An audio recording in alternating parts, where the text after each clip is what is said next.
Buenos días, señor rector magnífico de la Universidad Politécnica de Valencia, señora directora de la Escuela de Doctorado, profesora Amparo Chiral, señor director de la Escuela de Técnica Superior de Ingeniería Agronómica y del Medio Natural, profesor Vicente Conejero, querido Vicente, familiares y amigos que le acompañáis, profesorado, personal y alumnado de la escuela, miembros de la comunidad universitaria, señoras y señores, bienvenidos a este salón de actos de la Escuela Técnica Superior de Ingeniería Agronómica y del Medio Natural, donde hoy vamos a celebrar el acto de inauguración del aula Vicente Conejero Tomás, en reconocimiento a la trayectoria de un profesor cuyos méritos, a lo largo de una carrera de más de 50 años vinculada a nuestra escuela, sin duda lo justifican.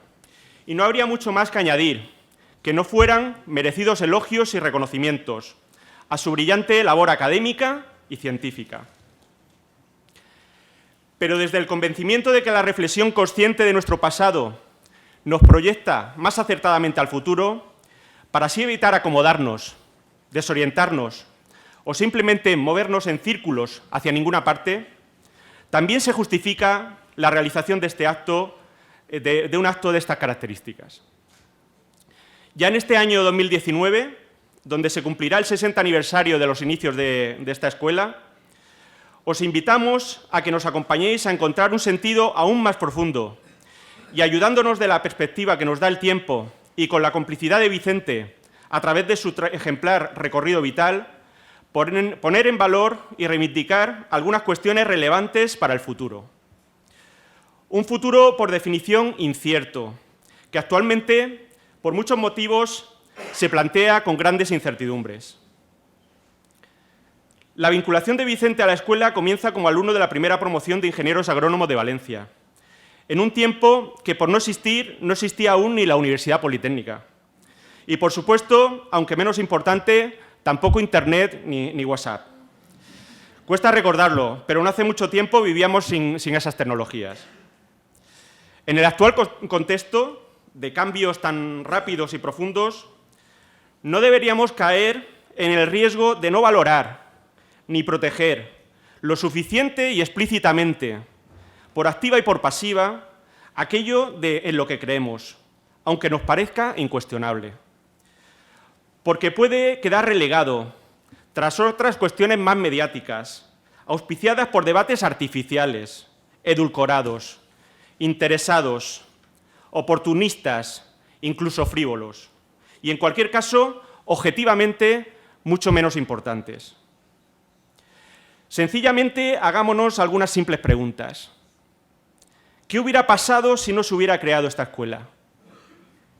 No ya personal y profesionalmente, a quienes en algún momento nos hemos formado en ella, sino al sector de actividad económica al que se vinculan sus titulaciones y a la sociedad en su conjunto. ¿Qué hubiera pasado si posteriormente no se hubiera creado la Universidad Politécnica de Valencia? Junto al resto de universidades públicas, destacándolo de públicas, que se sumaron a las universidades históricas existentes y en su conjunto se han convertido en palancas de conocimiento y progreso a lo largo y ancho de todo nuestro país, allí donde han desarrollado su actividad, a pesar de todo. Cuando en los últimos años hemos sufrido especialmente una financiación universitaria claramente insuficiente y se plantea el aumento de las tasas de matrícula y la restricción de las becas de nuestro alumnado, junto a un menoscabo de las posibilidades de promoción legítimas de su profesorado y personal, no se trata, sin embargo, del escenario para caer en el desánimo, ni en la apatía, pero mucho menos en una falsa equidistancia. Hagamos, por tanto, en este acto, además de un merecido reconocimiento a Vicente, también el ejercicio de plantearnos estas cuestiones, porque no solo estamos hablando de derechos construidos, con mucho esfuerzo, por generaciones anteriores, cuando contaban con menos medios para desarrollar el potencial de su talento. Estamos hablando del mantenimiento de un amplio espacio de oportunidades para personas que, a través de su propio esfuerzo y capacidades, puedan prosperar independientemente de la situación económica de sus familias y tengan la posibilidad, en este caso, a través de la obtención de conocimiento mediante la formación universitaria, de convertirse en individuos verdaderamente libres y conscientes de la importancia de los bienes compartidos y del interés común. Para ello, es necesaria, más que nunca, una universidad crítica y autocrítica, que dé respuestas a los nuevos retos, no desde lo ideal y perfecto, sino desde lo posible y justo. Y aquí es especialmente valioso el legado de nuestro compañero y amigo, el profesor Vicente Conejero y Tomás, del que seguro disfrutaremos de su personal testimonio en este acto, que vamos a iniciar ahora, y que culminará en el aula de esta escuela que a partir de hoy llevará su nombre. Muchas gracias, Vicente, por todo, y muchas gracias a todos por acompañarnos en un acto tan significativo para esta escuela. Gracias.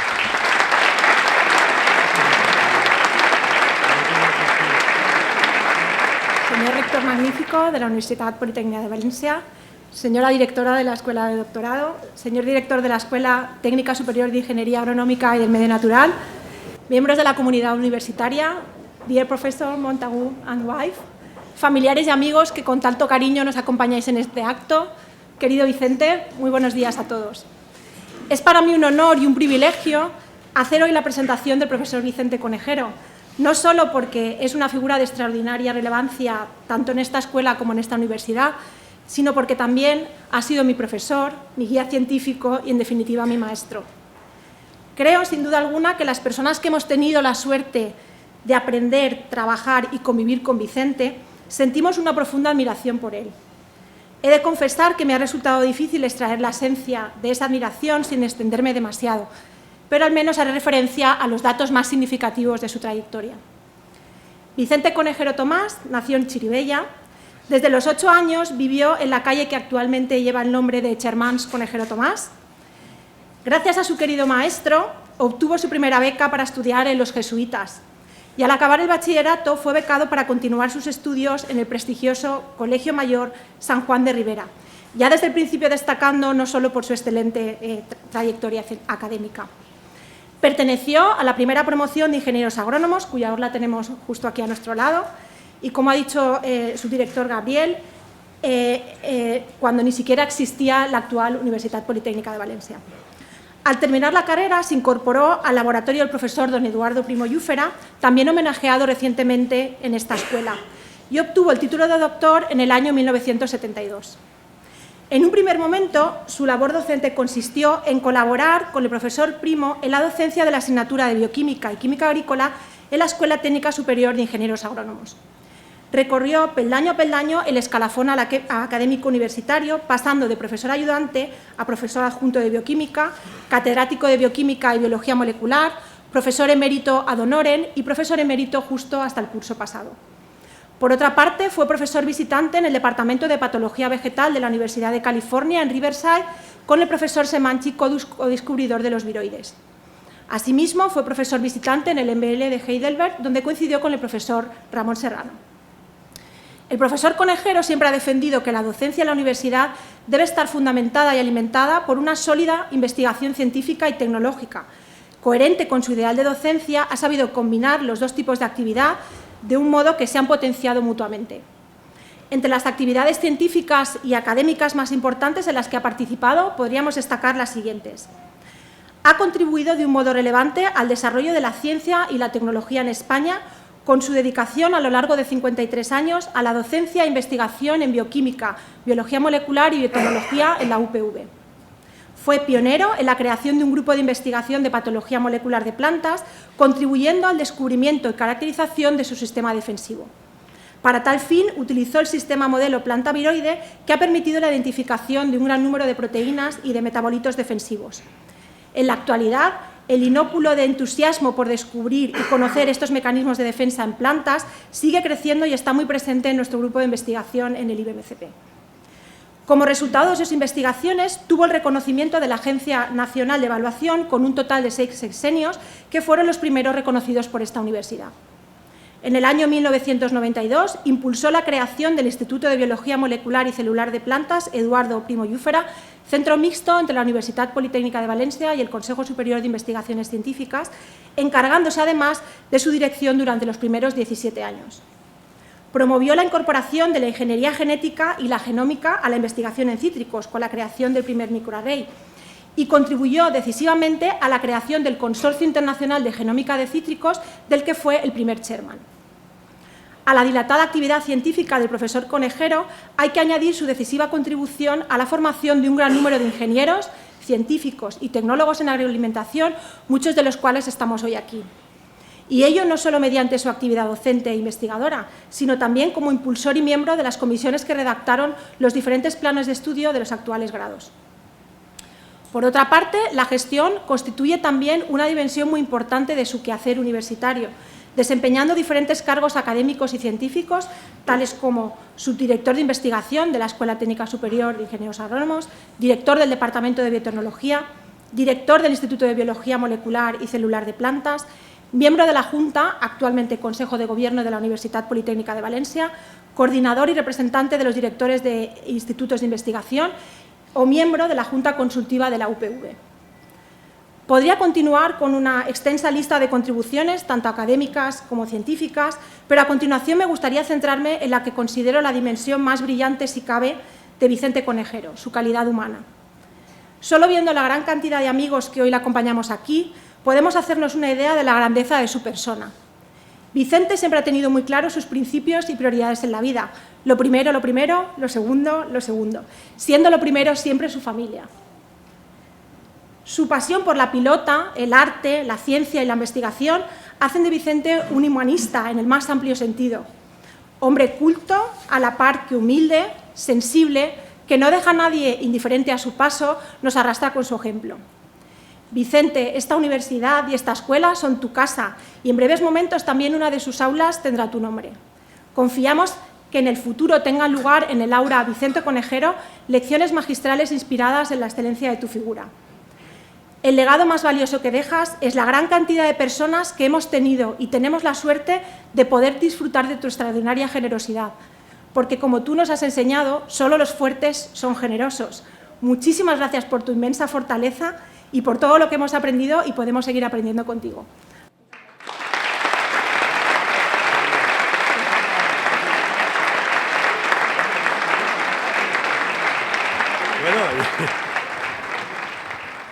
Here we are.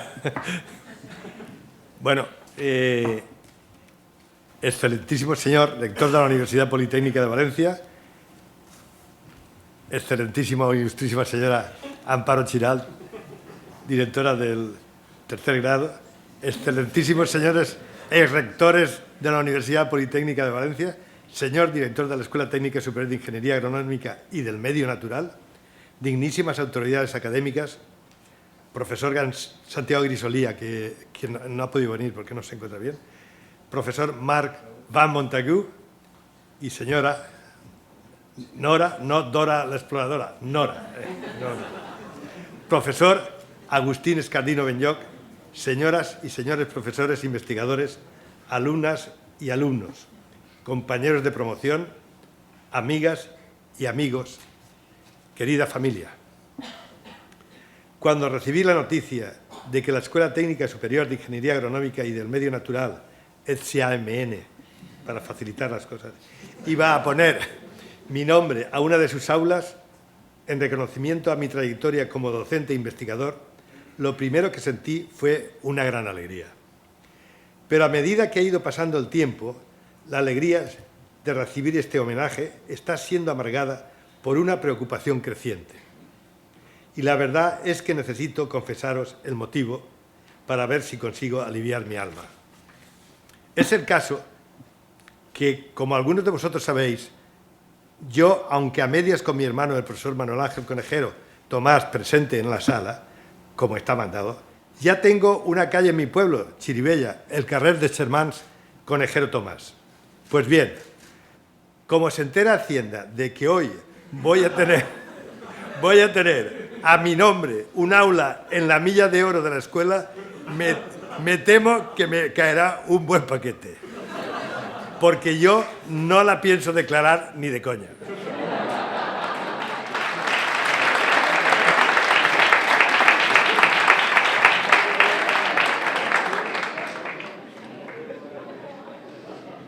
Por otra parte, voy a quedar aulizado para siempre. Voy a ser tomado como referencia, mi conducta tendrá que ser ejemplar y no podré decir tacos nunca más. Bueno, es posible que pueda practicar con mis amigos de la pilota y con mi nieto Adrián. Mi nieta Joana me dirá, Yayo Vicente, eso no se dice. Y cualquiera no le hace caso. Está ahí avergonzada, pobreta. Hola. Bueno, como ya me siento mejor, vamos a centrarnos en aquello para lo que se supone que hemos venido. Así que voy a contaros mi vida y milagros, que como veréis, luego alguno he hecho. Pero antes, dejadme que haga una serie de consideraciones previas acerca de la orfandad socioeconómica e institucional de la ciencia y la tecnología en este país nuestro, España, en el que el clima era y sigue siendo adverso para la ciencia, aunque haya mejorado un poco. El desarrollo de un trabajo personal relevante en cualquier ámbito de la actividad humana que entrañe dificultad, y la ciencia y la tecnología lo son, necesita tanto cualidades personales como un ambiente socioeconómico propicio, lo que don Santiago Ramón y Cajal llamaba un clima para la ciencia. Entre las cualidades personales cabría destacar el poseer una mente analítica y crítica, a la vez que dotada con una buena memoria y capacidad de relacionar hechos y datos e imaginación creativa para elaborar hipótesis y modelos explicativos y vislumbrar caminos inexplorados, también para diseñar nuevos experimentos con los que contrastar las hipótesis y realizar nuevos hallazgos. Pero sobre todo debe tenerse ilusión por el descubrimiento y sentir la necesidad de situarlo en el contexto del campo en que uno se mueve, además de tesón para conseguirlo. Ya sé que es imposible reunir todas estas cualidades en una sola persona, pero para eso están los equipos. Esta es la razón por la que una de las cualidades más importantes es la generosidad y entrega, tanto para con el trabajo propio como para la colaboración con los demás. Pero con ser mucho, todo lo anterior no es suficiente. Necesita estar alimentado por el estímulo y soporte de quienes te rodean, empezando por tu familia, tus compañeros de viaje y la recompensa de la consideración social, incluyendo el soporte económico de empresas e instituciones sin el que la ciencia y la tecnología no serían posibles. La ausencia de este marco en nuestro país es proverbial y se nota, sobre todo, en que uno de los capítulos de los que primero se prescinde o recorta, según la terminología oficial actual, en los presupuestos de empresas, comunidades autónomas y del Estado, es el dedicado a I+D+I, trinomio con el que se ha venido llenando de promesas hueras la boca de demasiados políticos. ¿Por qué sucede esto? En nuestra cultura oficial, la que yo heredé, sí que estaba clara la necesidad de la educación, religiosa o no, basada en unas normas de convivencia y de solidaridad y en el amor por las artes, las letras y el deporte y la admiración por quienes habían alcanzado un nivel relevante en estos ámbitos. Se consideraban imprescindibles los conocimientos necesarios para poder relacionarse con los demás y satisfacer las necesidades materiales e incluso espirituales. Han formado parte de nuestra cultura oficial la religión, la historia general, reyes y batallas, la historia de las humanidades, artes plásticas, literatura, mucho menos la música. La economía y las tecnologías no eran parte de nuestra cultura oficial. Solo las utilizábamos. Eran cosas profanas, demasiado materiales. Como estábamos en este mundo de paso, las cosas de tejas abajo eran efímeras y no valían la pena. Sic transit gloria mundi. Yo soltaré algún latinajo. Coherentemente con este modo de pensar, la economía, la historia de los movimientos económicos y, desde luego, la historia de la ciencia y la tecnología no formaba parte de los planes de estudio, el preuniversitario ni universitarios. Producto de todo ello fue la insensibilidad de la sociedad con estos temas. De hecho, el sueño de todas las madres era que sus hijos estudiaran una carrera para que pudieran ganarse la vida sin tener que ensuciarse las manos trabajando lo menos posible, no como habían tenido que hacer ellos. El meu xiquet que estudie i que no treballe més en la vida. A fin de cuentas, el trabajo no era más que una condena bíblica. Se entendía a quienes consagraban su vida a la religión, la medicina, el derecho, las artes y las letras, e incluso que el ejercicio de su sacerdocio y o magisterio hubiera llegado a burocratizarse en forma de carreras eclesiásticas y universitarias regladas. Nunca sucedió lo mismo con la ciencia y la tecnología, porque nunca creyeron que aun en su forma más primaria, fueran el motor de toda la actividad humana y de su progreso y bienestar social, junto con las artes y unos principios y normas sólidos de convivencia, justicia y solidaridad. A lo sumo se creía que eran algo que debían hacer otros países más avanzados y que a ellos les iba bien, pero que nosotros podíamos vivir de actividades más primarias y, por supuesto, de menor valor de cambio en el concierto mundial.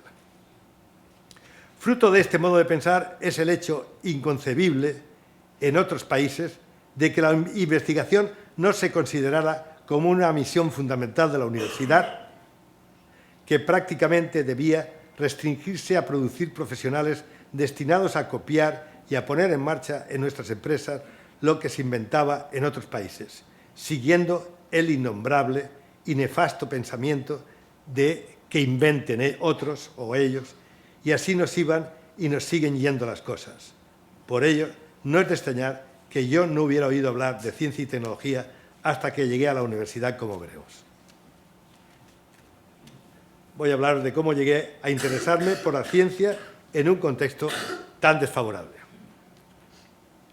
El medio familiar y tribal, don Juan Castro, maestro de excepción, los jesuitas. Siento repetirlo, pero ya está escrito eso. Nací en un pueblo de la Huerta de Valencia, Chirivella, o sea que hoy he nacido tres veces.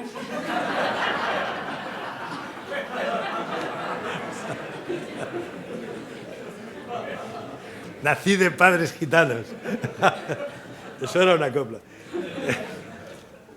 De Chirivella, hace ya tantos años que casi no me acuerdo exactamente cuántos, pero se lo pregunto a Montserrat, supongo que sabéis el chiste, y saldré de dudas. Efectivamente, me dice que son 77. ¿Sabéis lo de Montserrat? Ya lo contaré.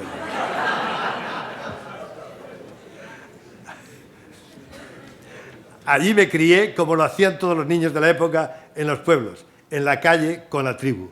Me gustaba todo. De hecho, tuve que elegir entre dedicarme al fútbol, al juego de pelota valenciana, trinquet, a la pintura o a seguir estudios universitarios, que al final sería la opción que tomé. Pude salir del pueblo y empezar el bachillerato gracias al cariño, soporte y sacrificio de mis padres, Vicente y Delfina, y de mis hermanas Delfina y Rosa María, que se llevaron la peor parte, nacieron demasiado pronto, en una época todavía peor que esta para las chicas, y no pudieron estudiar. Mi hermano Manuel Ángel siguió, como yo, el camino de los estudios. Pero quien puso el impulso decisivo fue un maestro nacional que había en el pueblo, don Juan Castro Valero.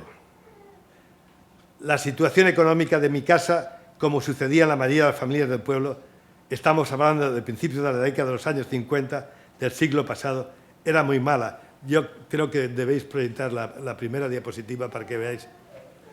De la chiqueta está plorant, pobreta. Es chiqueta.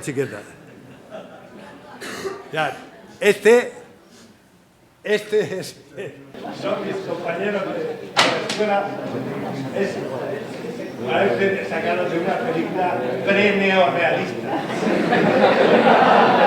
Allí en un círculo rojo estoy yo, pero justo a la izquierda, el tercero, está mi hermano Sobanta y el Cabez. Y aquí es don Juan Castro Valero, que fue un maestro ejemplar para todos nosotros. Si no hubiera traído tanto, no sabría qué.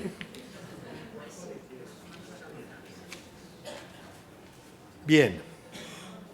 La situación económica de mi casa, como sucedía en la mayoría de las familias del pueblo, estamos hablando al principio de la década de los años 50 del siglo pasado, era muy mala. Don Juan hizo todas las gestiones para presentarme a la oposición que me daría la posibilidad de ganar la primera beca de mi vida, la de la Escuela de Orientación y Aprovechamiento del excelentísimo Ayuntamiento de Valencia. Las becas eran de 1.000 pesetas anuales. El salario de un empleado de la fábrica de seda de mi pueblo era de 1.500 pesetas al mes. O sea, que no eran unas becas muy... A mí me enviaron... Yo tuve que tener 4 becas para aguantar el tipo, o sea, que y lo confieso. O sea, esto borrado. A mí me enviaron a los jesuitas, donde recibí una sólida formación según los estándares de la época. Solo tengo una queja, la ausencia flagrante de todo lo relacionado con la revolución de las ideas en la filosofía, la religión, la política, las artes, la ciencia, la tecnología, la economía, las modas, las costumbres. Cualquier cosa que pudiera oler a azufre era astutamente... ¿Sabéis lo que es oler a azufre, no? El infierno. Era astutamente preterida. O sea, no había habido ningún propósito de despertar inquietudes de ningún tipo excepto la posible llamada de Dios. A eso sí que le dedicaban tiempo. Después de todo esto, el lector tiene derecho a preguntarse que si el país estaba tan hecho polvo y mi familia apenas se las arreglaba para seguir adelante, ¿cómo es que alguien de mi condición social había terminado dedicado a la investigación y docencia en la universidad, algo que todavía entonces en nuestro país podía parecer extraordinariamente pijo y elitista, más propio de la nobleza o la alta burguesía, y desde luego lejos de unas expectativas más bollantes en lo económico y de mayor relieve social, que hubieran podido satisfacer más las ilusiones de mi familia? En lo que sigue trataré de dar respuesta a esta cuestión tan importante para mí y no sé si también para los jóvenes que escucháis, que no... Bueno, sí, algún joven ahí. No habéis cumplido con... No. Pues han dado fiesta para que vinieran. O sea que se han ido a la mascleta, tío. Hablaré de las personas y acontecimientos que influyeron en mi decisión y cómo es que fui a parar a un oasis en medio de un desierto. Pero a pesar del ambiente que he descrito, ya en tercero de bachillerato yo había percibido alguna suerte de señal de llamada de la ciencia, aunque fuera callada entonces por otras voces tanto internas como del entorno. Bien. Esto es que está repetido, menos mal que está repetido. Primera señal de predestinación, la circunferencia, que como veremos, mi mente de adolescente inquieto se encontró con la sorpresa y la alegría de que había cosas demostrables.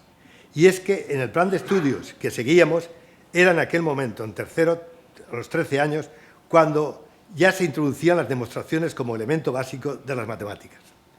Debo decir que aquello resultaba atractivo e ilusionante para la mayor parte de mis compañeros de curso, pero la primera vez que tuve la sensación de que yo podía descubrir por mí mismo algo que nunca antes había sido desvelado, o al menos eso es lo que creí en aquel momento, fue al caer en la cuenta de lo que en realidad había detrás de la fórmula mágica que yo había aprendido de memoria para calcular la longitud de la circunferencia.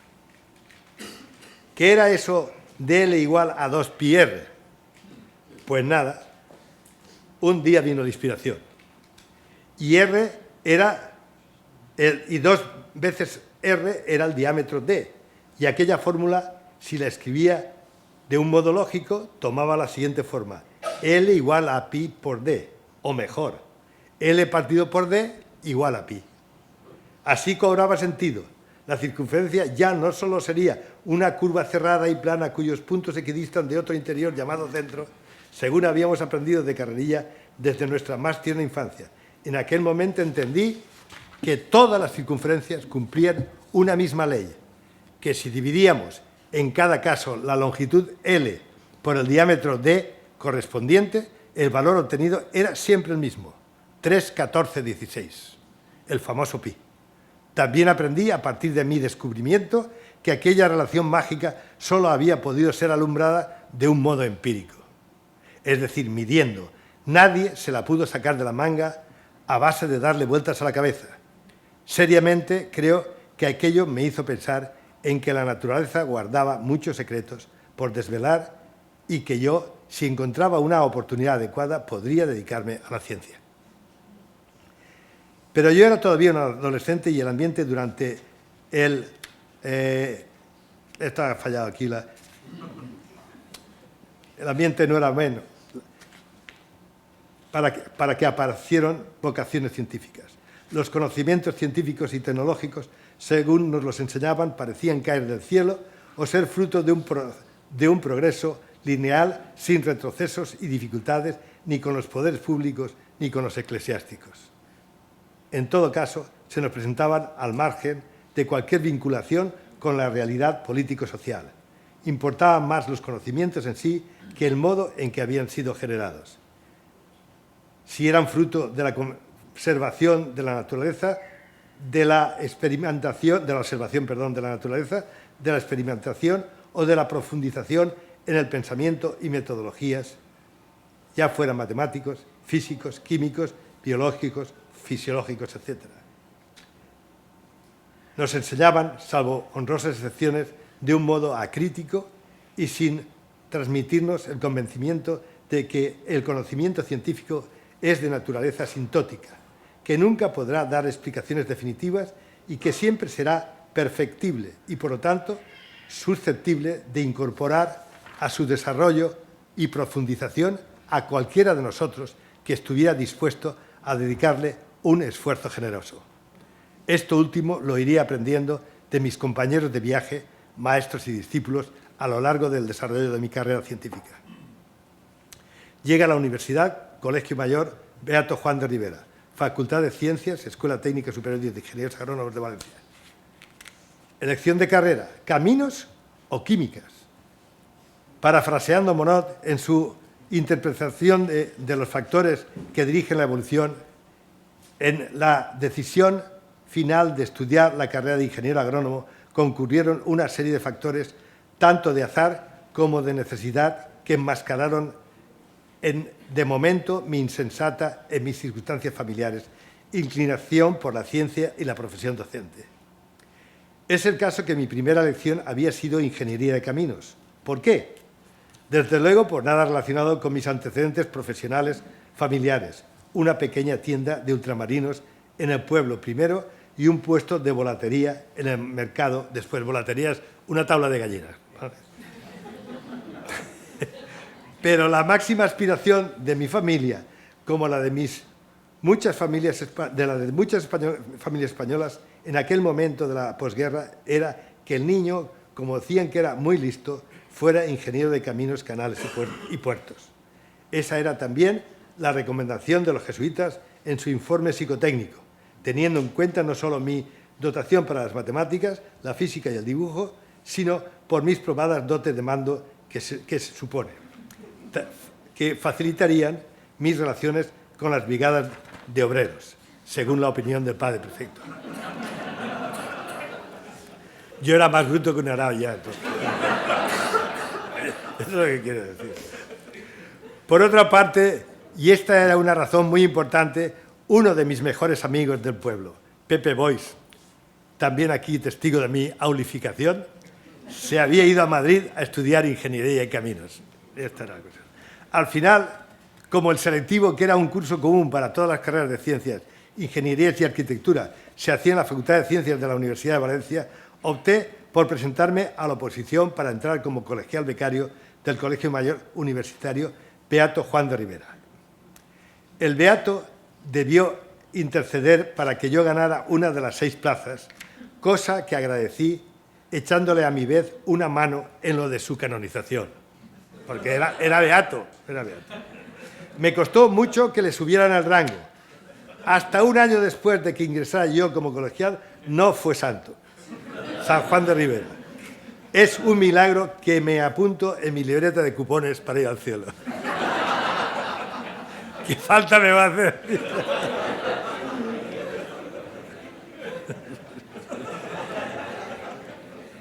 Allí empecé mi andadura universitaria.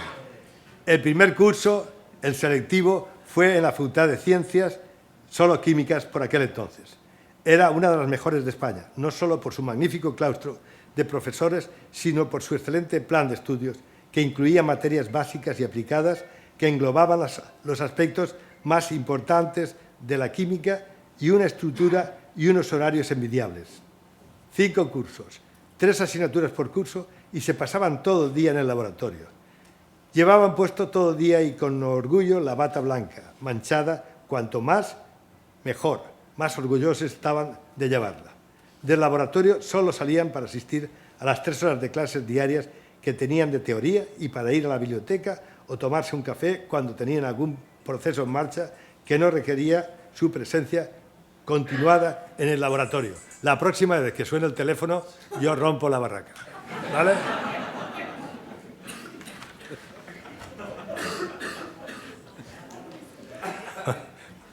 Lo siento. Otra cosa loable de la facultad es que tenía como estrategia poner a los mejores. La barraca, estoy que la barraca, tío. Otra cosa loable de la facultad es que resulta que era su madre. Yo soy un chiste sobre eso, pero no lo voy a contar. Otra cosa loable de la facultad es que tenía como estrategia poner a los mejores profesores y con más solera en selectivo. Durante aquel curso sentí la llamada a la química. Recuerdo la seriedad, solidez y meticulosa preparación de las clases de química inorgánica que impartía don José Beltrán. Era gran maestro y padre, por cierto, de ilustres químicos, Daniel y Aurelio, actualmente profesor del Departamento de Química Inorgánica de la Universidad de Valencia, y José Pío, que sería compañero mío de fatigas, primero en el IATA y después en la dirección del Instituto de Biología Molecular y Celular de Plantas, Eduardo Primo Llúfera, IMCP, CSIC, UPV y actual delegado del CSIC en la Comunidad Valenciana.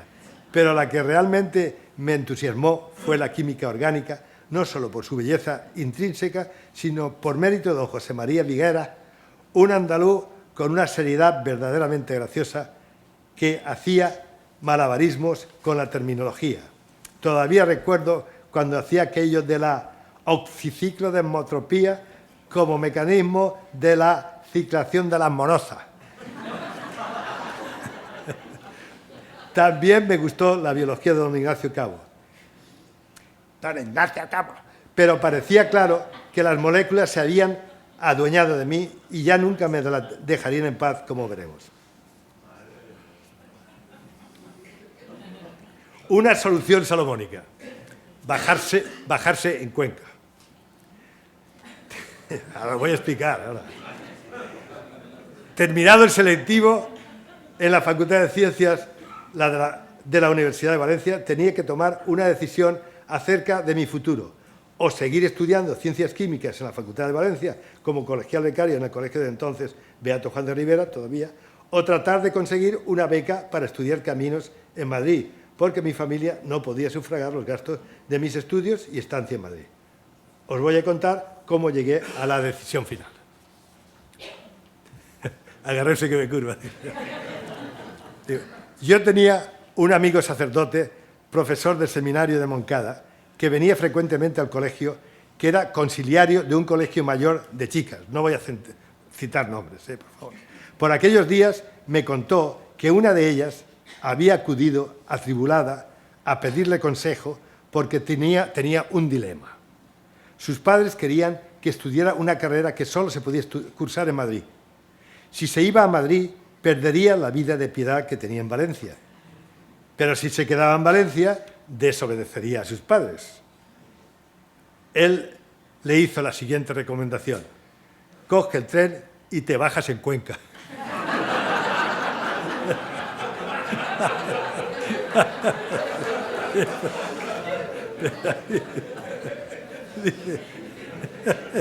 Esto es verdad, ¿eh? Yo tuve la fortuna de poder bajarme en Cuenca. Pude tomar una decisión salomónica y la tomé. En este momento debo recordar que mi ideal inicial y también la de mis padres era que buscara una beca para estudiar Ingeniería de Caminos en Madrid. Pero el curso selectivo y la influencia del ambiente académico y científico que había en el colegio habían hecho que creciera en mí la idea de que lo mío era la ciencia y el deseo de quedarme en Valencia a estudiar químicas. Don Ignacio Valls, sabio sacerdote, director del colegio y profesor del seminario diocesano, me había dicho: Conejero, usted es un científico nato, no un ingeniero. Por otra parte, en aquel verano de 1960, en que yo había terminado el selectivo, apareció la noticia en prensa de la nueva apertura para el curso siguiente de la Escuela Técnica Superior de Ingenieros Agrónomos de Valencia, SAV, en Burjasot, en las instalaciones de la antigua estación Naranjera de Levante, justo a medio kilómetro del colegio. El dilema estaba servido. Yo, en un principio, quería ser ingeniero de caminos, por las razones que ya he dicho, y también por salvar a la patria, es decir, a mi familia, que estaba en una situación económica muy apurada. Pero la patria, es decir, el país entero y mi familia, por aquellos días ya no tenían urgencia de ser salvada por mí. Mucha gente comía pollo y algunos tenían un 600. La televisión estaba entrando en los colegios mayores y en algunos hogares españoles, y las francesas y las suecas ya habían empezado a invadir nuestras playas. La apertura de la Escuela de Ingenieros Agrónomos en Burjasot ofrecía una solución a mi dilema, pues por una parte brindaba más posibilidades a las inquietudes químico-biológicas que tenía y por otra seguía siendo una ingeniería. Esto último, junto con la mejora de la situación económica general ya señalada, ayudó a calmar mis ansias de inmolación por salvar a la familia. Total, que elegí la opción que a todas luces parecía la más sensata y me matriculé en la nueva escuela, es decir, me bajé en Cuenca. Desde entonces mi vida quedó vinculada a la SAV, hoy SAMN. Mañana no sé lo que será. Ahora, con la perspectiva de lo que ha sido mi vida, profesional y afectiva en el tiempo transcurrido, 58 años, creo que puedo decir sin ninguna duda que acerté. No me refiero al cambio de nombre de la escuela, sino a mi elección de entonces. Aquella elección me brindaría la fortuna de conocer a todas las personas que han hecho que mi vida afectiva y profesional haya sido dichosa y fructífera, y espero que lo sigan siendo. No sé qué hubiera sido de mí de haberme ido a Madrid a estudiar Ingeniería de Caminos. Lo único cierto es que todo hubiera sido distinto. Y apareció don Eduardo. Un poco tarde. Por fin, ya estábamos en la Escuela Técnica Superior de Ingenieros Agrónomos de Valencia. Allí, en un aula de la antigua estación Naranjera de Levante de Linía, situada en las afueras de Burjasot, que había sido habilitada para alojarnos provisionalmente, con una provisionalidad de 7 años, estábamos quienes nos habíamos embarcado en la aventura de unos estudios, los correspondientes a la carrera de ingeniero agrónomo, que se implantarían por primera vez en provincias. Que aquello fuera una realidad se debía a la visión, inteligencia, generosidad y empuje de un grupo de profesionales relacionados con nuestra agricultura, liderados por don Eusebio González Sicilia y don Eduardo Primo Llúfera, primeros director y jefe de estudios respectivamente. Don Eusebio era a la sazón director de la estación Naranjera de Levante y don Eduardo director del entonces Departamento de Química Vegetal del CSIC, que más tarde se convertiría en el Instituto de Agroquímica y Tecnología de Alimentos en Anteyata. He de nombrar en este contexto a un grupo de héroes: don José María del Rivero, don Liberio García de Cáceres, don Miguel Amat, don Gerardo López Campos, don Lorenzo Ferrer, don José Juárez. No puedo nombrarlos a todos, entonces, por misericordia a vosotros. Eran hombres muy especiales que demostraron una generosidad, compromiso y atrevimiento, sin los que aquella aventura no hubiera sido posible. A pesar de todo, puedo decir que me considero afortunado de haber podido disfrutar del magisterio de todos ellos. Fue don Eduardo Primo el encargado de la apertura de curso y de la escuela de Burjasot y de la lección inicial.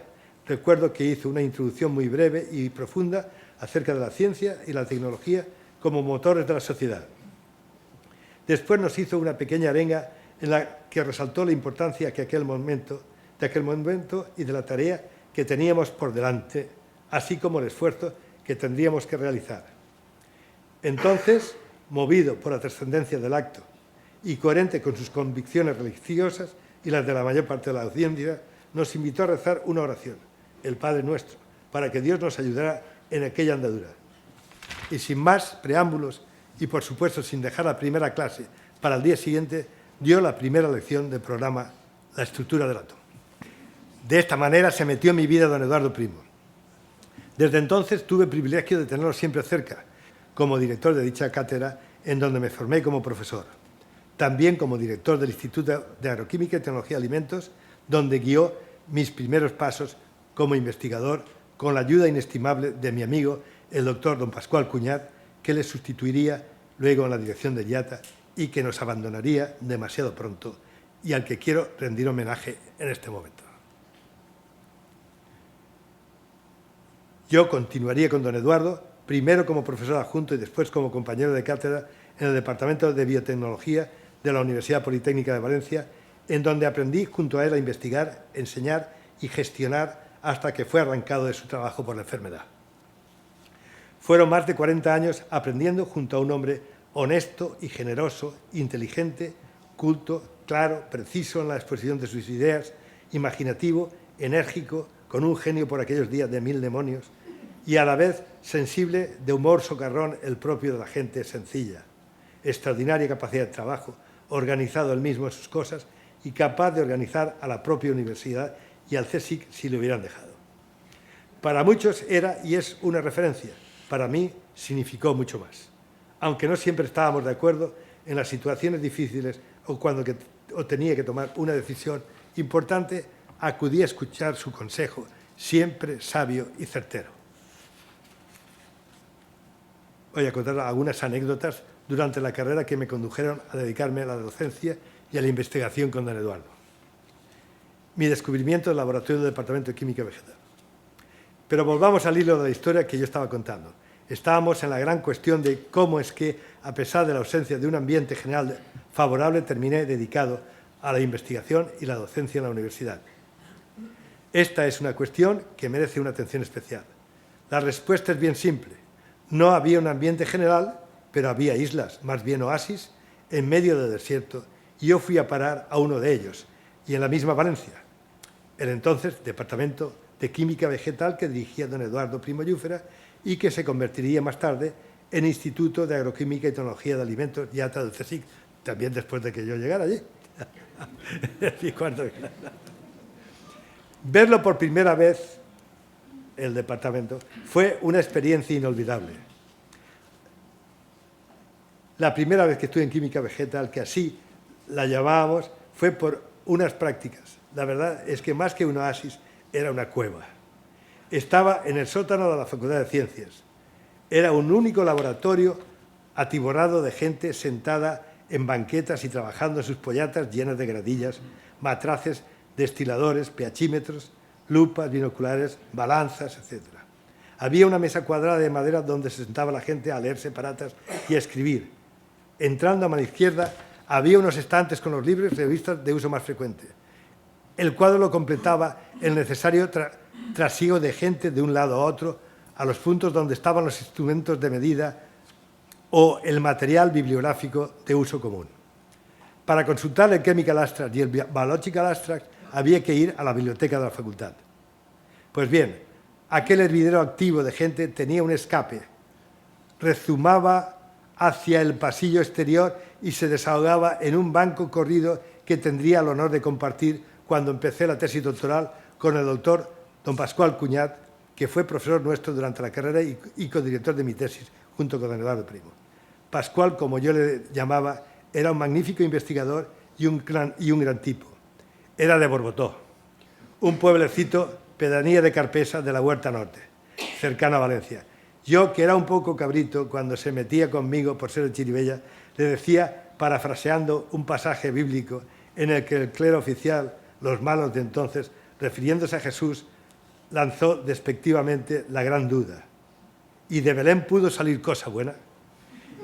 Y yo cambiaba Belén por Borbotó y a Jesús por Pascual.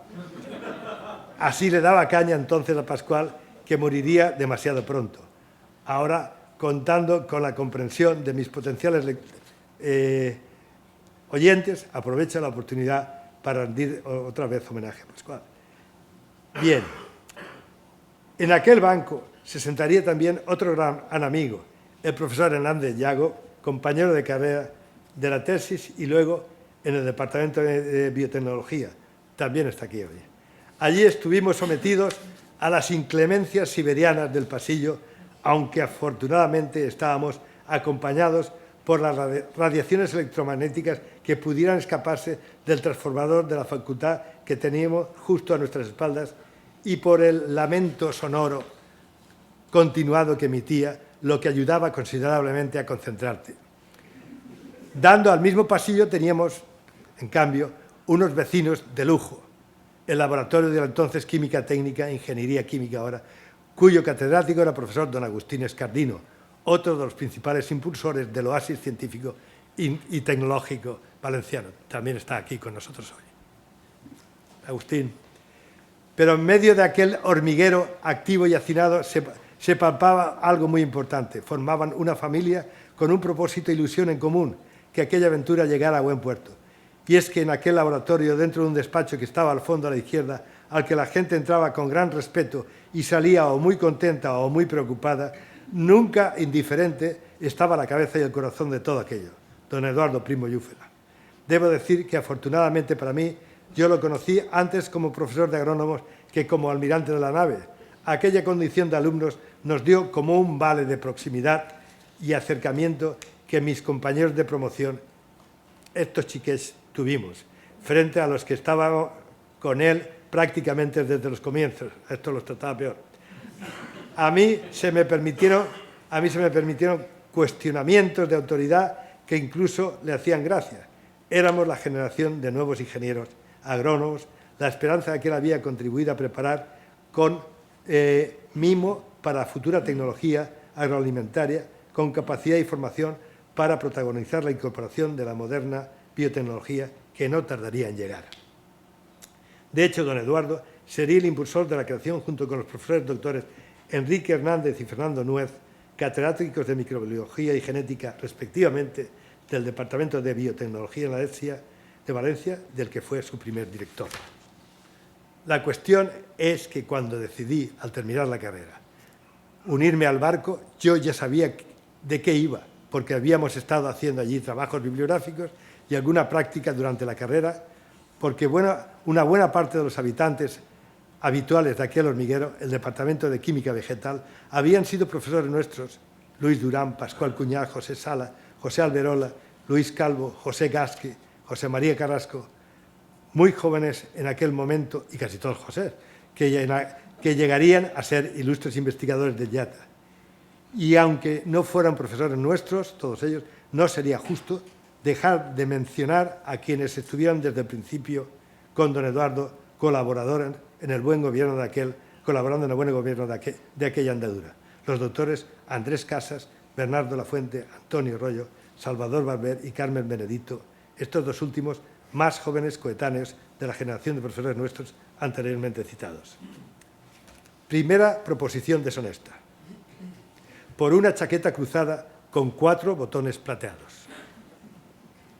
Es una historia que creo que merece la pena contar, porque refleja muy bien cuáles eran las perspectivas de alguien que, como yo, quería dedicarse a la investigación y a la docencia en la universidad en aquellos años, década de los 70. También el tipo de relación que teníamos con el profesorado, como amigos o padres, dependiendo de la diferencia de edad, nunca estrictamente profesional. Pero vamos con la historia. Lola y yo habíamos ido al Cine Martí a ver Beckett.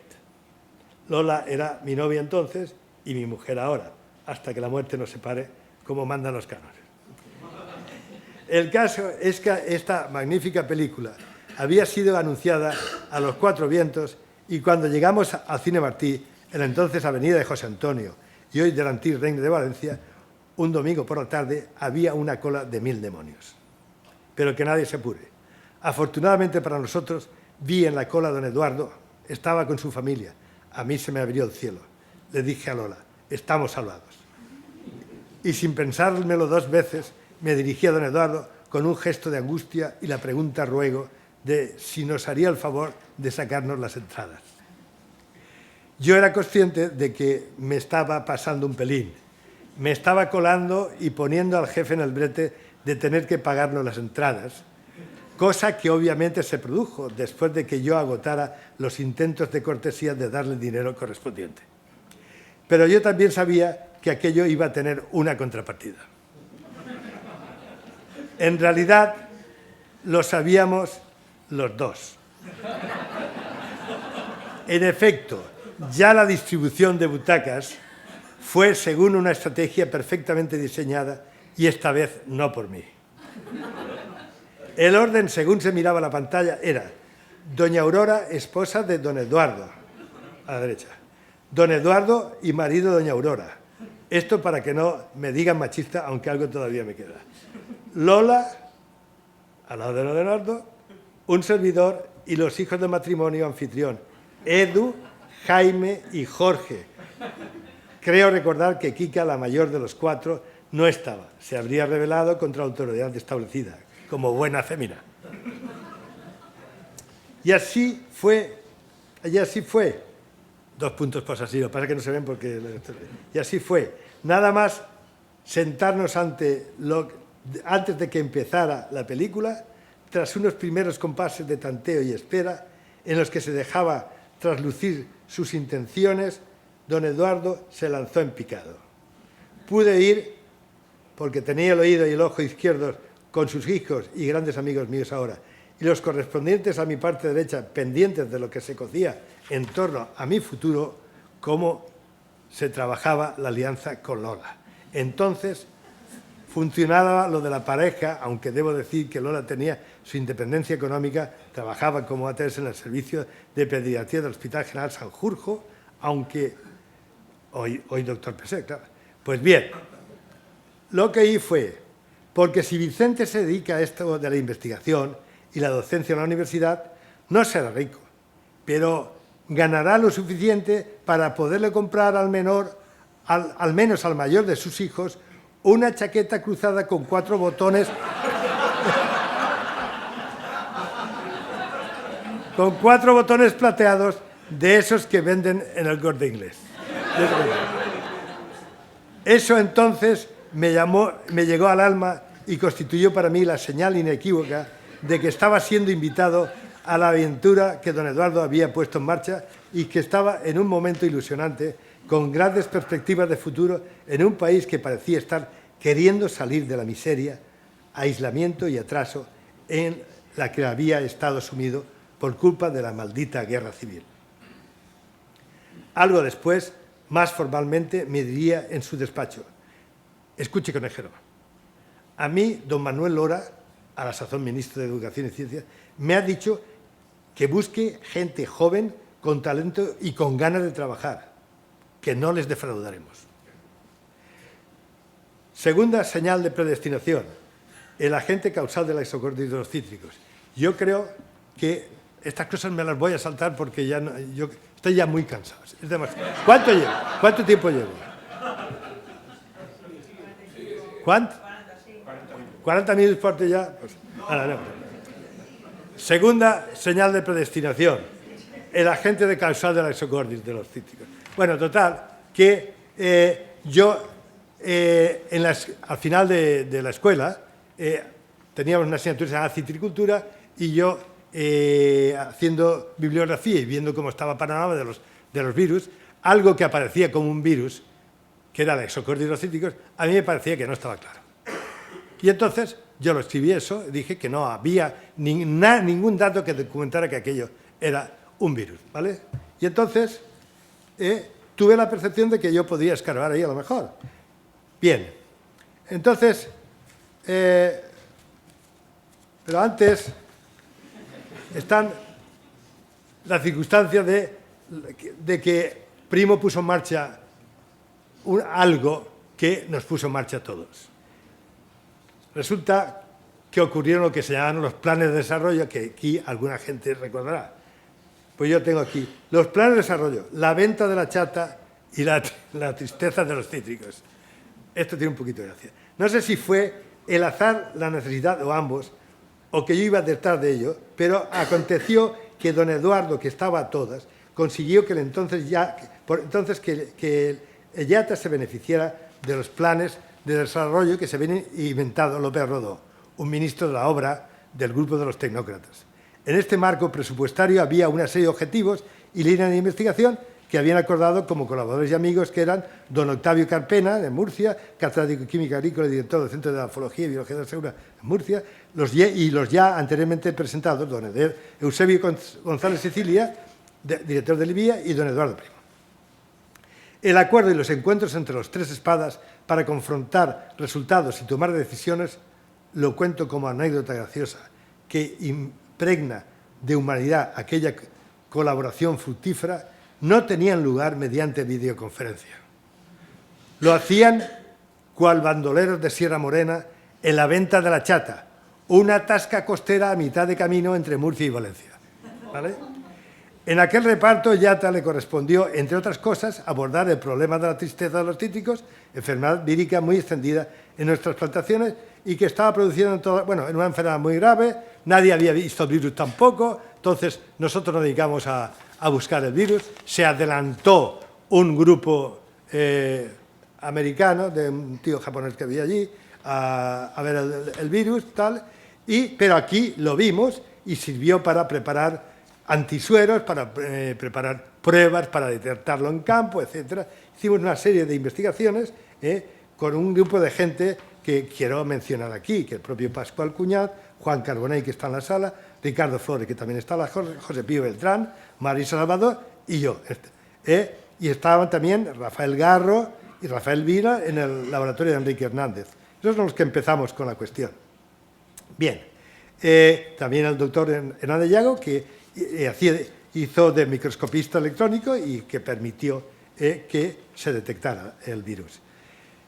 Bien, como éramos auténticos neófitos en biología, pedimos auxilio al doctor Eladio Viñola y a la doctora Margarita Salas, quienes nos orientaron y ayudaron en todo cuanto necesitábamos.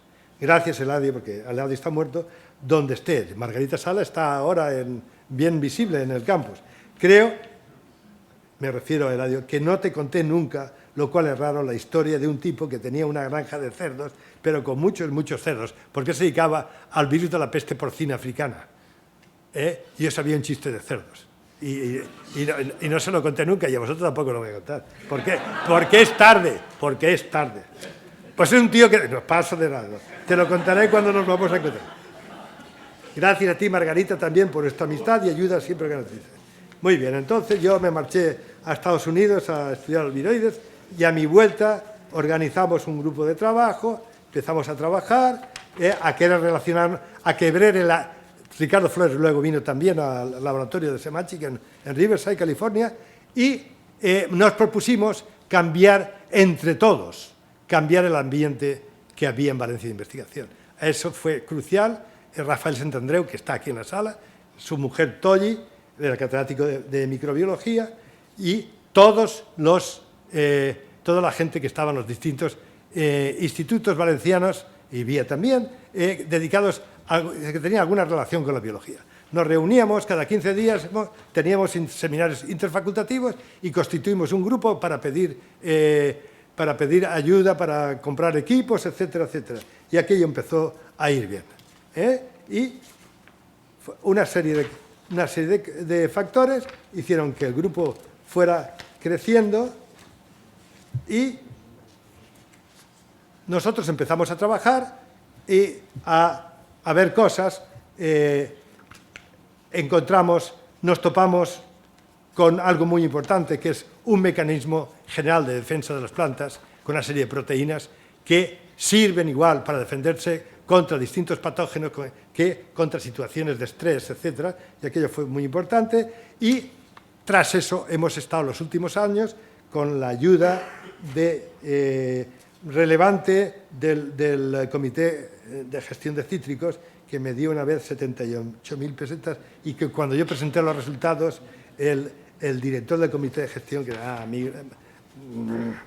no va a decir, digo, a este chiquel li estem finançant el Premi Nobel con 78.000 pesetas. El tío encima, o sea, yo tenía entonces 39 años y él, pues, le hubiera roto la crisma, pero no sé. Bien, entonces, hicimos una serie de cosas para preparar el advenimiento de la biología molecular a Valencia. Otra vez, Rafael Santandreu y Tolli lo que hicieron fue albergar un curso de biología molecular.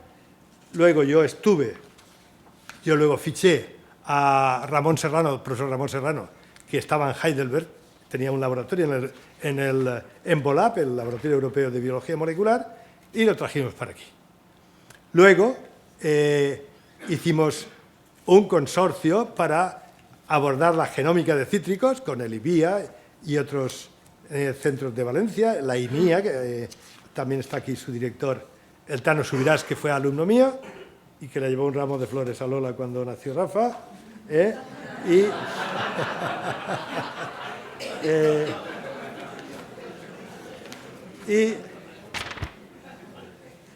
Bueno, todo esto, digo, esta realidad que teníamos se debía fundamentalmente al entusiasmo, esfuerzo y al trabajo bien hecho de todos a lo largo de todos aquellos años, más de 25, desde que hace ya algunos años que dejé la decisión está en manos más jóvenes y sabias. El nuevo director, doctor Vicente Payar, profesor de investigación del CSIC y extraordinario virólogo molecular, compañero mío de fatigas en la dirección.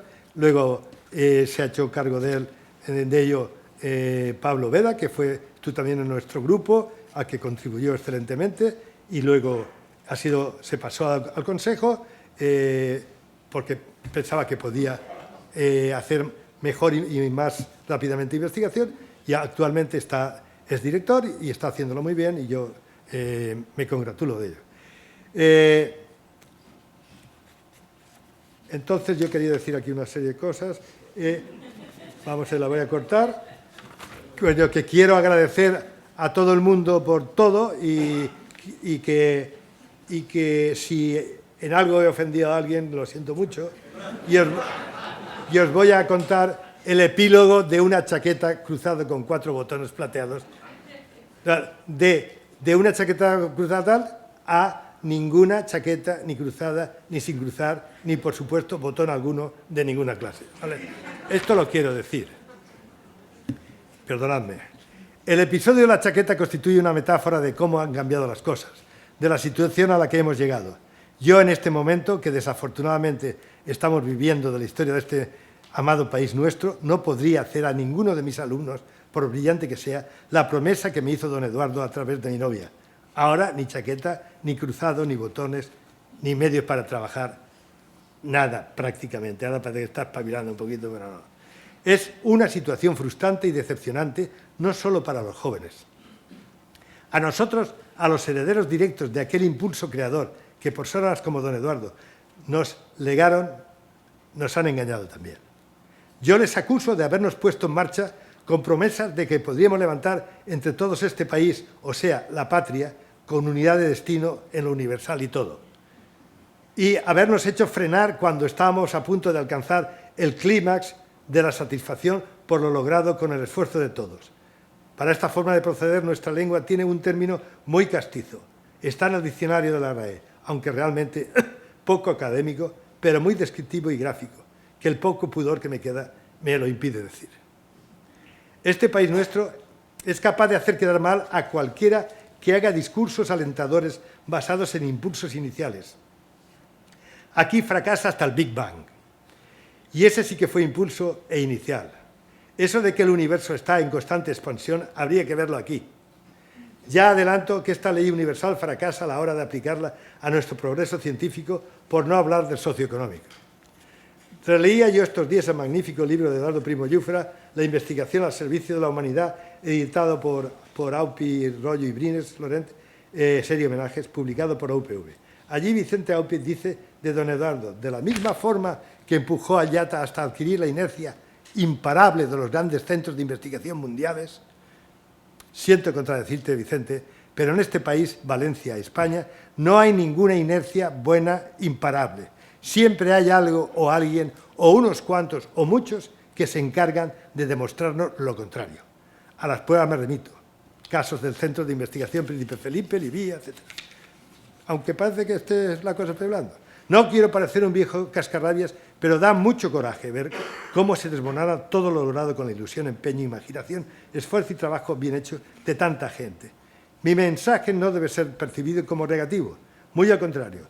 La idea es que hemos sabido y podido hacerlo bien cuando se han puesto los medios necesarios. Los problemas de nuestro país no se solucionarán recortando lo poco que ya se invierte en ciencia, desarrollo tecnológico e innovación.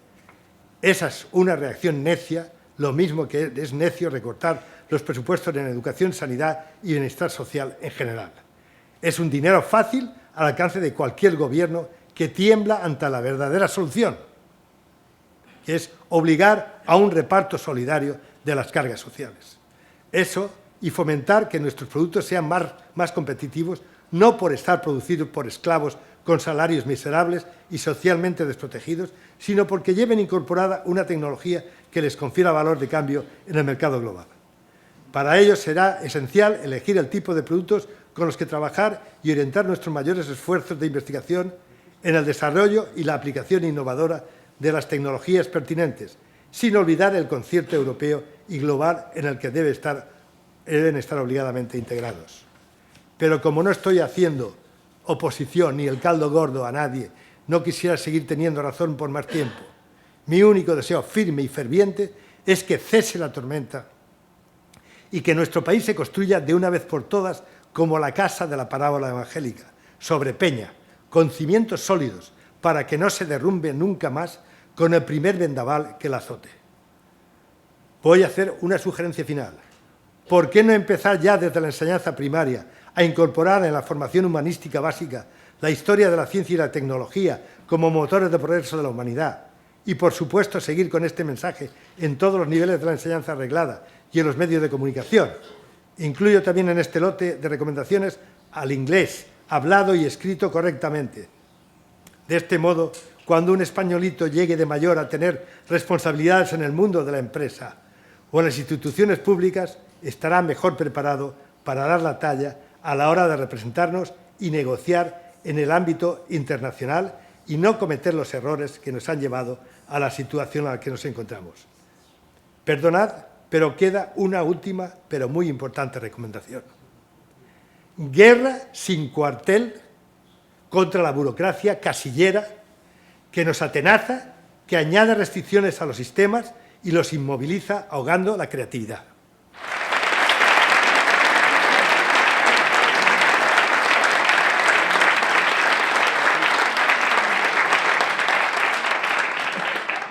Además, es un agujero negro que se traga, atrapa y entretiene cualquier cosa que caiga entre sus voraces fauces. Las subvenciones, las dotaciones de plazas concedidas son su manjar preferido. Y allí, en su caverna, la retiene, impidiendo su conversión en realidades ilusionantes. Que seáis todos, todas y todos muy felices. Ojalá que llueva café.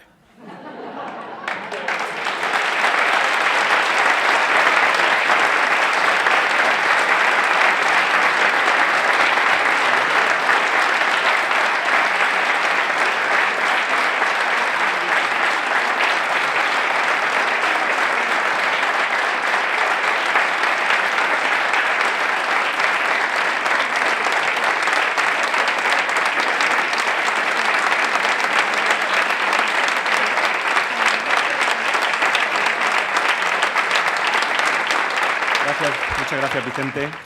Para cerrar esta primera parte del acto, vamos a dar paso a diferentes intervenciones de carácter institucional, acorde a la importancia de este acto para la escuela. En primer lugar, interviene nuestra compañera Beatriz Ricarte, secretaria del centro, que dará lectura al acta que formalmente recogerá el reconocimiento al profesor Vicente Conejero.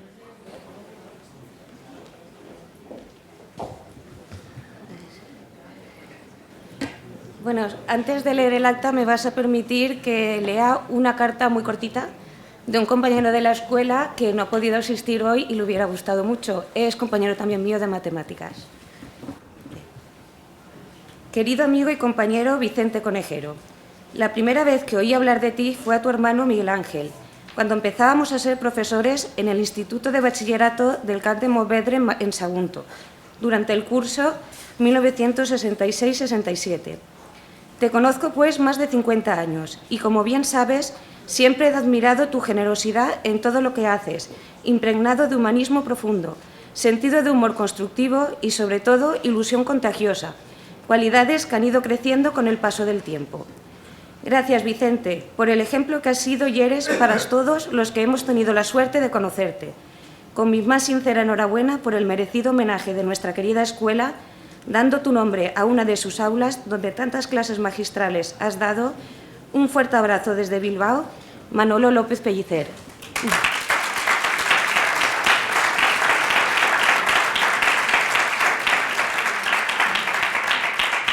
Y ahora sí, lo serio.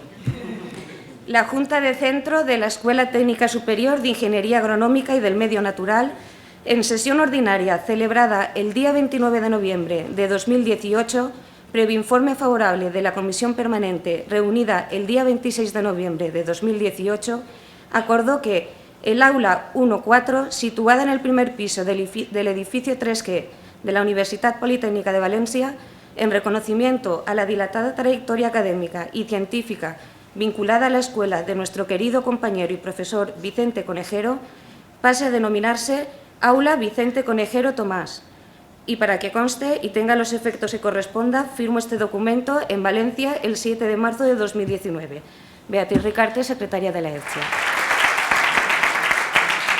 Bien, rector de la Universitat Politécnica de Valencia, directora de la Escuela de Posgrado, profesor Vicente Conejero, autoridades académicas, compañeros, compañeras, señoras y señores, quisiera darles la bienvenida a este acto de inauguración del aula de Vicente Conejero Tomás y también de reconocimiento a su trayectoria que contribuye, pues, un tributo a sus años de excelente, intensa y entusiasta actividad docente e investigadora. Al mismo tiempo, quisiera destacar que se trata de un acto de homenaje a la figura del profesor Vicente Conejero y de reconocimiento de su dimensión excepcional como científico, como académico y, sobre todo, su dimensión humana como persona. La carrera científica del profesor Vicente Conejero ha resultado amplia, fructífera y duradera, como así ha quedado de manifiesto durante el acto de hoy, y sobre todo ha sido merecedora de grandes reconocimientos tanto a nivel nacional como internacional. Su dilatada trayectoria académica como profesor, como maestro, ha destacado por su calidad y por su excelencia. Ha sido maestro de un gran número de investigadores profesionales en los 60 años de historia de nuestra escuela. Y por ello es justo reseñar su contribución para un mejor posicionamiento de nuestra universidad y de nuestra escuela. Este reconocimiento nos permite, pues, escribir una nueva página de nuestra escuela y de nuestra universidad en sus 50 años. Por último, también es justo reconocer su generosa dedicación a la gestión, gobierno y representación en el seno de los distintos órganos de esta escuela y de la universidad, así como en otros ámbitos académicos y científicos, tanto nacionales como internacionales. Con esta aula ampliamos el número de aulas que nos permiten homenajear y recordar a nuestros ilustres profesores. Y en esa milla de oro, permíteme, Vicente, está don Eduardo, don José María, doña Carmen y ahora don Vicente.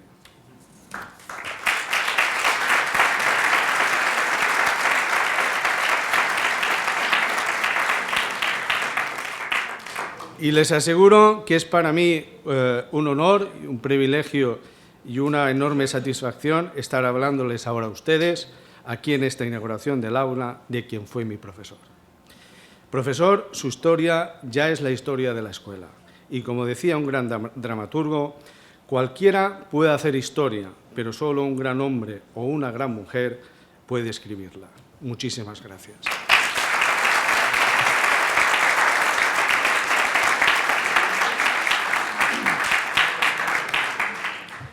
Y ya para terminar, agradeciendo la presencia de nuestro rector en este acto, le pedimos tome la palabra para clausurar esta parte del mismo. Profesor Vicente Conejero, director de la Escuela Técnica Superior de Ingeniería Agronómica y del Medio Natural, directora de la Escuela de Posgrado, rector Javier Sanz, que me han dicho que está por aquí, compañeros, compañeras, amigos, familiares, niñas, niños. Bueno, voy a intentar ser un poquito más breve que el profesor Conejero. Bueno, la verdad es que el salón de actos se ha quedado, desde luego, es impresionante la vista que hay desde aquí.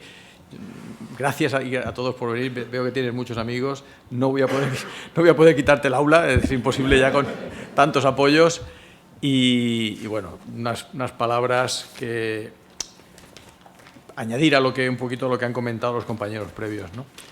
El subdirector mencionaba un poquito al empezar, ha hecho una serie de preguntas, ¿no? ¿Qué pasaría, qué hubiera ocurrido si no estuviese la Escuela de Ingenieros Agrónomos? ¿Qué sería para Valencia si no estuviese la Universidad Politécnica de Valencia? ¿Qué sería para esta universidad si no hubiese estado el profesor Vicente Conejero? Es decir, estaría bien hacer aquello, ¿no? Esa película de Qué bello es vivir, pues ver, ¿no? Ver esa película y sería muy diferente, ¿no? Es decir, evidentemente, ahora que estamos en nuestros 50 años y vamos repasando el origen de esta universidad en el año 68, y aquí estaba hasta hace poco Paco Pérez Puche, que ha escrito mucho sobre eso. Viendo hacia atrás, ves los héroes que han hecho posible esta universidad, ¿no? A mí me ha valido mucho, bueno, para ver, a veces yo veo las dificultades de ahora, ¿no? Las grandes dificultades que tenemos ahora, pero no son comparables, son de otra dimensión comparadas a las que vivieron ellos. El hacer investigación en aquel momento, cuando no había ni laboratorios, cuando no había equipos, cuando veías que durante 2 años aquí hubo profesores y profesoras que vinieron sin cobrar, estaban en sus empresas o en otros sitios y venían sin cobrar, que se pagaban ellos mismos a veces los reactivos y los productos que utilizaban en el laboratorio, porque cuando la universidad nació en el año 68, sí, es verdad, hubo un decreto allí que decía el 6 de junio que arrancaba la Universidad Politécnica de Valencia, que 3 meses empezó a dar clase en 4 escuelas, Escuela de Agrónomos que ya estaba, pero Caminos no estaba, Ingeniería Industrial no estaba, Arquitectura tenía una aula delegada, y matricularon apenas 3 meses, ya digo, base a héroes, ¿no? Que durante, yo creo que los primeros 25 años fueron muy duros y tiene mucho mérito que hiciesen investigación, ya digo, porque no había ningún soporte. Desde luego, el profesor Vicente Conejero y aquellos nos han traído aquí a esta universidad, que hoy, pues, con muchas dificultades que pasamos, pero dificultades muy diferentes a las percibidas en aquel momento. Hoy sí que son dificultades, pues vemos que como país somos una sociedad vulnerable porque la valoración de la ciencia y la tecnología sigue estando muy por debajo, no preocupa a la sociedad en general. Ayer mismo estaba en una reunión con el ministro Pedro Duque, estábamos una serie de personas con él y nos estaba avanzando una serie de informes y entre ellos había la percepción social de la ciencia y desgraciadamente sigue siendo muy baja, aunque se valora mucho la profesión del científico, del ingeniero, del profesor, pero a la hora de poner recursos, pues, se prefiere otras cosas, ¿no? Y eso por los políticos lo perciben y actúan de esa forma, ¿no? Y en la reunión de ayer se ponía de manifiesto que ante un ajuste presupuestario que posiblemente tengamos que hacer en los próximos meses, el presupuesto inicial, pues cómo frenar la tendencia que muy bien el profesor Vicente Conejero ha dicho ahora de, bueno, pues la ciencia, como no tiene planes plurianuales, pues es el sitio más fácil de coger el cajón, ¿no? La ciencia, la innovación, la tecnología, y cómo poner argumentos para que, frente a otros paquetes más gordos, pues hay programas de reconversión industrial, programa de la pesca, la agrícola, decía el ministro, que cómo podíamos convencerles a su equipo de que fuesen a tomar otros paquetes en lugar del de ciencia y tecnología, ¿no? El CDTI. Y bueno, allí vimos las graves, bueno, lo complicado que es, ¿no? Y eso que yo creo que el ministro Pedro Duque está haciendo una gran labor, ha sido un gran ministro, y lo solo que está, ¿no? En ese equipo, en ese gobierno para convencer y hacer posible todo ello. Y salió también lo de los papeles. Los papeles son la burocracia, la rigidez. El Real Decreto que se publicó hace 15 días, que no soluciona mucho, soluciona para algunos OPIs, organismos públicos de investigación, pero para el Consejo y para la universidad no soluciona mucho los trámites burocráticos, y sí que le trasladamos que muchos de los que estáis aquí, al menos a mí me hace llegar que ya el dinero queda en un segundo plano, sino es la gestión, ¿no? La gestión de los recursos, que se ha complicado muchísimo, esa intervención previa, esa ley de contratos, etcétera, ¿no? Bueno, pues ahí quedó, pero lo triste fue ver que no hay una valoración social, ¿no? Miren ustedes, que todos ustedes lo saben, ¿no? Que los grandes retos que tenemos por delante necesitan de la ciencia y tecnología, el alimentar a 10.000 millones de personas, el cambio climático, la energía, las comunicaciones, todo eso es ciencia y tecnología y bueno, parece ser que no queremos ser un actor principal en ese frente. Bueno, en este acto felicitar a la escuela también, porque ha hecho una decisión muy sabia, hacia uno de nuestros grandes maestros que aquí han definido muy bien su trayectoria fructífera y sobresaliente. Dar el nombre de un aula en la milla de oro no es nada fácil. Bueno, no te vamos a denunciar a Hacienda, pero el IBI sí que lo pagarás del aula, de los metros cuadrados que hay todo que el ayuntamiento, esa parte sí que te la pasaremos. Dar el nombre de un aula se tienen que dar dos condiciones. Una, un excelente académico. Vemos las aulas que hay en nuestra universidad, son excelentes académicos, personas, pero no es suficiente eso, tiene que ser una excelente persona. Es decir, se tienen que juntar las dos cosas. Y la prueba la tenemos en este acto. Es condición necesaria los méritos académicos y los méritos personales. Creo que las palabras que definen mejor al profesor Vicente Conejero son trabajo, excelencia y generosidad. Excelencia en todo lo que hace, pero que él exige, le exige a todos los que están con él en su parte docente e investigadora. Excelente profesor, docente y excelente investigador. Y muy generoso con todos sus colaboradores. Ya habéis visto que reconoce el mérito de todos, sus palabras. El discurso ha mencionado a muchísimas personas que han trabajado con él, no he querido evitar a nadie porque es una persona generosísima. Su currículum académico es muy fácil de ver. Vamos a cualquier base de datos, sacamos el currículum de Vicente Conejero y vemos todo lo que está haciendo y todo lo que ha hecho, ¿no? Pero hay otra parte del currículum que no se ve, ¿no? Si bien el índice H sirve para el currículum académico, el índice H personal de su honestidad, el índice H de su humildad y su índice H de su buen humor, solo lo sabemos los que estamos aquí, los que lo conocemos personalmente, y ese lo tienes al máximo superado. Es decir,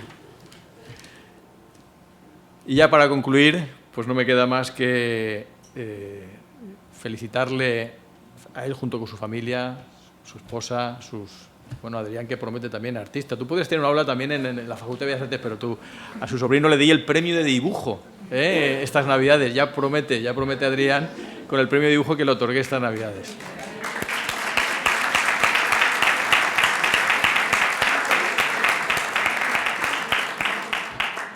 Felicitarles a ellos porque ellos son también culpables y parte importante de que Vicente nos esté dedicando tanto tiempo a esta universidad, a los estudiantes y a la sociedad en general. Enhorabuena y muchas gracias.